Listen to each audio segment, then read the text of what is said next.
The flour is already on your hands before the city has opened its eyes. Welcome to History of Ordinary People. Here, we leave behind the famous names and step into the lives of the people who built the world around them, live the lives history forgot.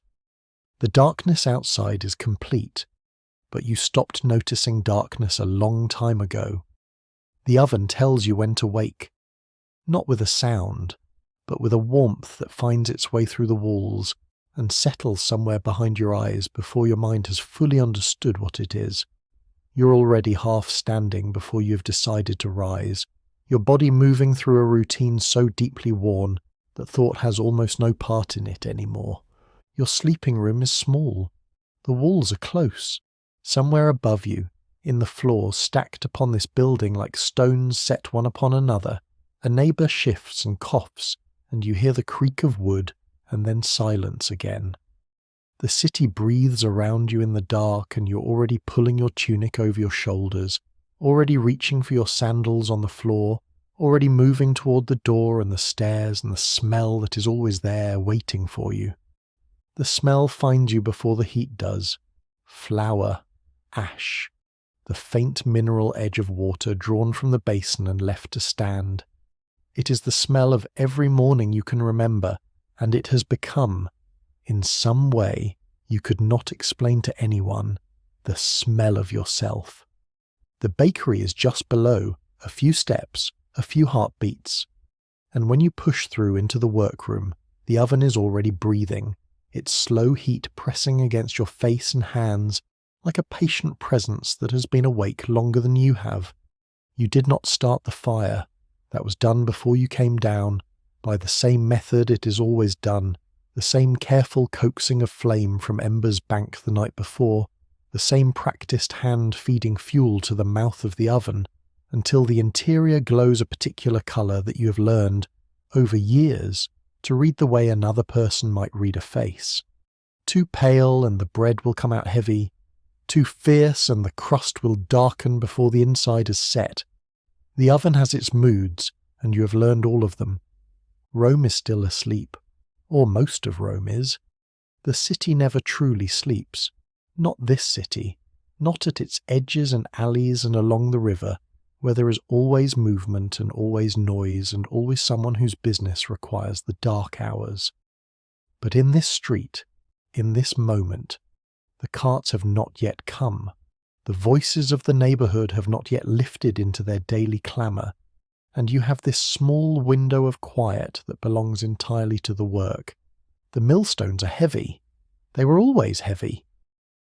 You remember learning this, the first time you tried to set them turning with your own hands, the way your arms shook and your shoulders burned, and the man who was teaching you said nothing, only watched and waited until you found the rhythm of it. There is a rhythm to everything here. The stones, the kneading, the shaping, the fire. Once you find the rhythm, the work carries you. Before you find it, the work only exhausts you. The grain came the evening before, delivered in sacks from further along the road, dusty from its journey and smelling of the country, of open fields and dry summer air, and you thought briefly, as you always do, of the hands that harvested it, of the distance it travelled to reach this room, of the long chain of ordinary effort that ends finally here with you. You pour the grain into the upper stone and begin the grinding. Your arms take the weight. Your back finds the angle that distributes the effort across your body, rather than concentrating it in any single place. A discovery you made slowly and painfully in your first years, and which has since saved you more discomfort than you can calculate. The millstone turns, the grain gives way, the flour begins to gather in the trough below, pale and fine, rising faintly into the air around you like a kind of weather. The flour dust settles on your arms and the back of your hands. It settles in the lines of your knuckles and around the edges of your sandals. By the time the grinding is done, you will be wearing it, the way a person wears the colour of their trade, and you will carry it with you through the rest of the day in ways you barely notice anymore. Outside, somewhere close, a single cartwheel rolls over stone, and you hear it through the wall and you think, it is beginning. The city is beginning. You have a little time yet, but not much, and the work knows it, and the oven knows it, and your hands know it, and so you keep moving. The water goes into the trough first. You have measured it so many times that your hands know the amount before your mind has considered it. Too much, and the dough will be slack, sticky, difficult to work. Too little, and it will fight you at the kneading board. You pour, and the flour and water begin to come together, and you work your hands into the mixture and begin. Kneading is not gentle work. Your palms press down and forward, turning the dough, folding it back, pressing again. The dough is warm from the water and cool from the flour, and it resists you at first the way all dough does, dense and sullen, and you push through that resistance the way you always do, keeping your weight behind your hands, working the mass steadily until it begins to change. The texture shifts, the surface smooths, the dough stops tearing at the edges and starts moving with you instead of against you, and you know, without having to think about it, that you're getting close. Your shoulders feel it, your forearms feel it. The kneading board is worn smooth in the places where your hands always fall, a record of years of the same motion pressed into the wood. When the dough is ready, you cover it and let it sit, and you turn your attention to the oven. The oven is a curved dome of brick and plaster, and this morning it is holding its heat well. You can tell by standing near the mouth of it, by the quality of the warmth that comes out, steady and even rather than sharp and gusty. You have learned not to trust the ones that gust. A gusting oven is an uneven oven, and an uneven oven means some loaves come out right, and some come out wrong, and on a busy morning there is no time to manage that kind of uncertainty. You sweep the ash toward the back with a long-handled tool, clearing the floor of the oven for the bread. The ash is pale and light, and it shifts easily. Some of it rises briefly and then settles. You wipe your forearm across your face out of habit. The dough has rested. You pull the cover back and press a finger into the surface and watch how it responds, slowly filling back in, and that response tells you what you need to know. You begin to divide the mass, cutting portions and rolling each one into shape, working quickly but without rushing. The loaves need to be roughly even in size or they will not bake evenly, and unevenly baked bread is bread that is harder to sell. You set each shaped loaf on the flat wooden paddle and slide it into the oven one at a time, placing them with some space between them, and then you pull the paddle back and lean it against the wall and wait. Waiting is part of the work. It always has been. New bakers sometimes mistake the waiting for rest, and then the bread burns, and they do not make that mistake again. You keep the oven in your attention the whole time the loaves are inside, watching the colour of the heat, listening to the sounds the bread makes as it sets, occasionally leaning in to check the progress of the crust without letting too much heat escape. The street outside has grown louder in the time since you began. Voices now, and the sound of a stall being set up somewhere near the corner, wooden frames and crates shifting against stone, and the particular sharp call of someone directing an early delivery. The neighbourhood is opening. The day is fully underway. The first loaves come out dark on the bottom and firm on top, the crust set the way it should be, and you set them on the cooling rack and slide the next batch in. The smell in the bakery changes when fresh bread comes out of the oven. It sharpens and fills the room and carries out into the street, and you know from experience that this smell is the first thing your first customers will follow when they come around the corner looking for bread this morning. You wipe your hands on the cloth at your belt and check the next portion of dough. There is more to shape, more to bake, and the oven is ready, and the morning is moving forward whether you're ready for it or not. The midday meal is not a long affair. You eat standing at the back of the bakery near the wall where the heat from the oven is still present but not pressing. A heel of bread, slightly overdone from the morning's first batch, the kind you would not sell. Some olives from the jar kept on the shelf. A cup of watered wine mixed thin the way you always mix it at this hour when the afternoon work is still ahead of you. You eat quickly and without ceremony, and when the bread is gone, you brush the crumbs from your hands, and that is the meal finished. The bread you eat every day is your own bread. That is one of the reliable facts of this life. Whatever else the day brings, there is always bread. Outside, the street noise has reached its midday pitch. Voices overlap and carry. Footsteps move in every direction. You can hear the bakery's front being busy in the way it is always busy at this hour. Customers stopping to take what they need, a few words exchanged, coins placed on the counter, loaves wrapped in cloth or carried loose under an arm. Your assistant handles most of it. You have worked together long enough that little instruction passes between you. You finish the wine, set the cup down, and move back to the board. The afternoon baking is different in character from the morning. The morning is about volume, about moving as much bread through the oven as the time allows before the neighbourhood's main rush arrives. The afternoon is steadier, more measured, filling in what the morning depleted and preparing a portion of tomorrow's supply. The pace slows enough that the individual tasks become more distinct.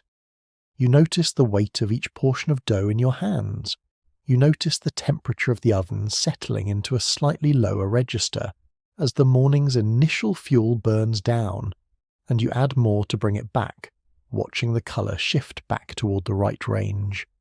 The flour dust has settled on every surface by this point in the day, on the board, on the edges of the troughs, on your arms up to the elbow. It is simply the texture of the room, the same way the heat is the texture of the room. You stopped registering either of them consciously a long time ago. A delivery arrived late this morning. The grain sacks that were expected before the first batch were instead carried in, while the second batch was already in the oven, which meant the morning's third batch was smaller than planned, and a few customers left the counter with less than they wanted. Not a crisis, a delay.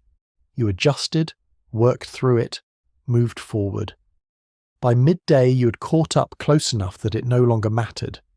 The kneading for the afternoon batch takes the same effort it always takes, the same motion, the same duration, the same result.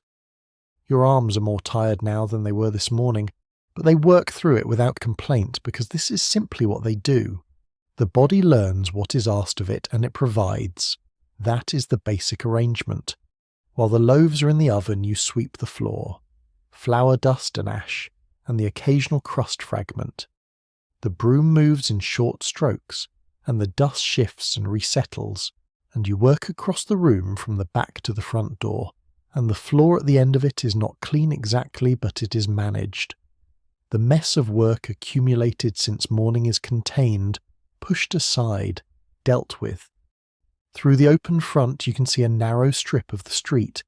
People moving, a woman with a basket, a boy running, a man leading a mule loaded with clay pots from somewhere further along the road, the pots knocking together softly with each step the animal takes. The city carries on its business with no particular awareness of what is happening in any single room along the street.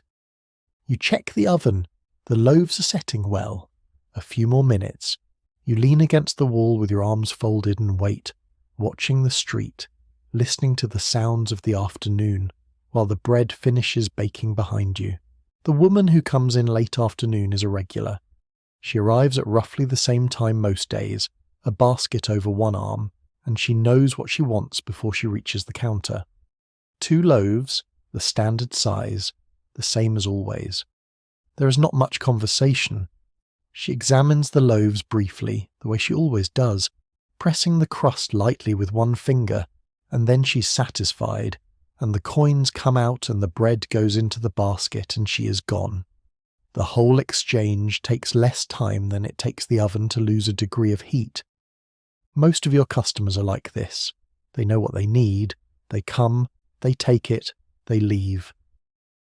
There are occasional conversations, a question about whether you will have a particular type of loaf tomorrow, a comment about the weather and what it is doing to the roads, a neighbour stopping to talk longer than the transaction requires.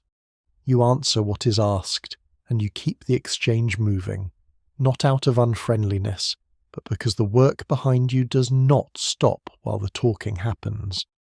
A man you do not recognize comes to the counter in the middle of the afternoon. He looks at what is available, asks the price of the larger loaves, pays without argument, and leaves. This is unremarkable. New faces appear regularly in a city this size. They need bread the same as everyone else.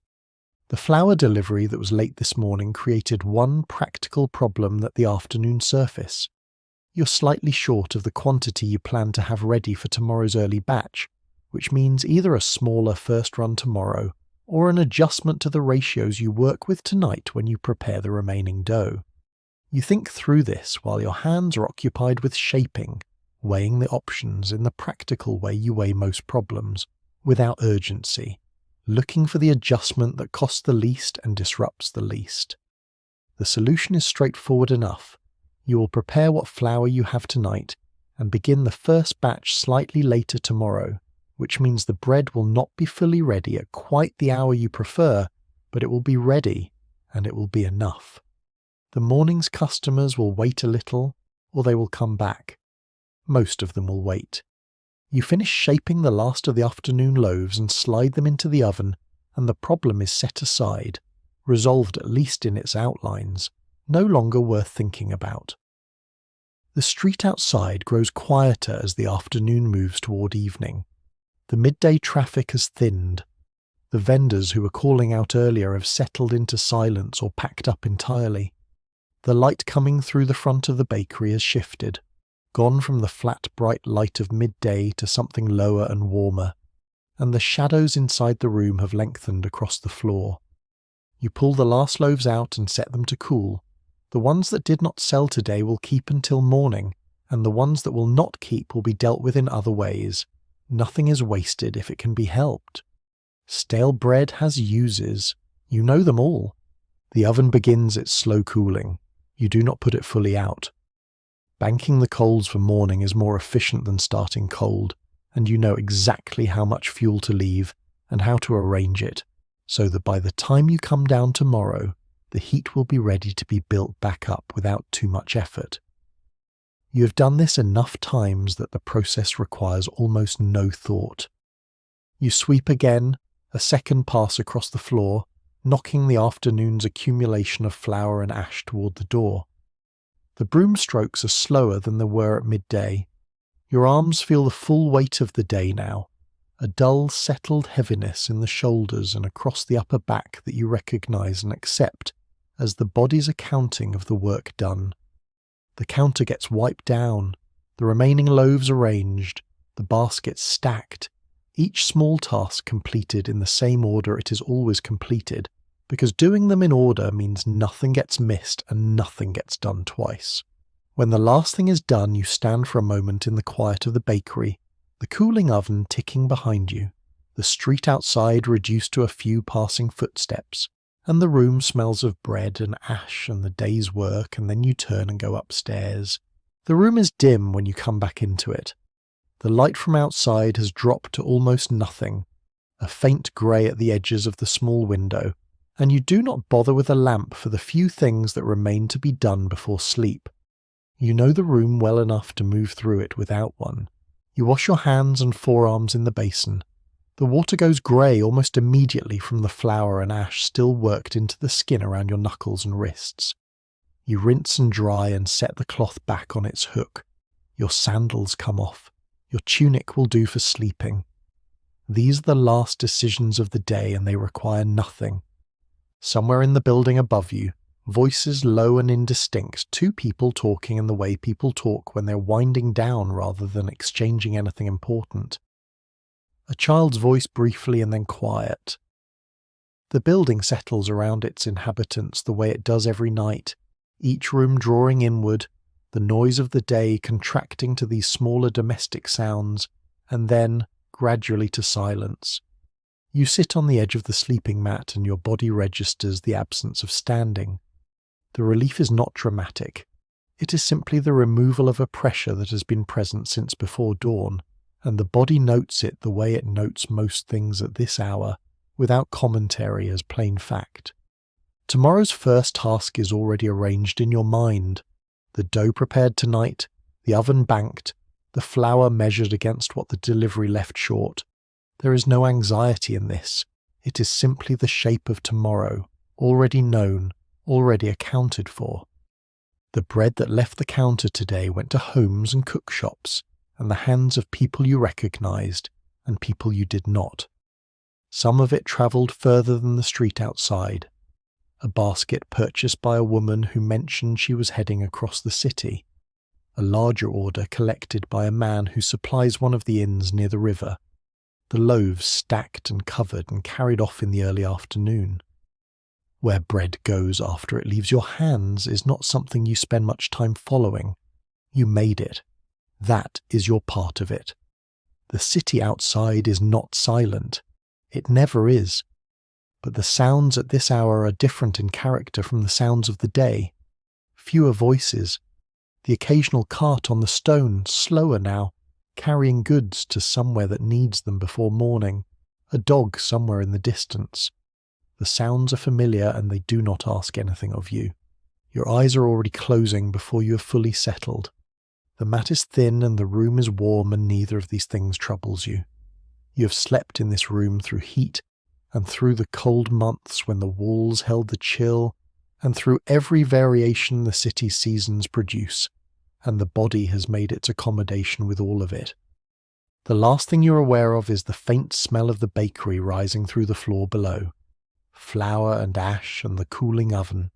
The smell of every morning coming to meet the end of every night. Tomorrow the fire will need building up before the city opens its eyes. Tomorrow the grain will need grinding, and the dough will need working, and the oven will need reading, and the bread will need making, the same as it needed making today and the day before and every day you can account for in your working life. You're one baker in a city of hundreds of thousands, and the city will be hungry again by morning, and you will be ready. Sleep comes quickly, it always does. Thank you for joining me for another journey into the past. If you enjoyed today's episode, be sure to follow the show so you never miss another ordinary life.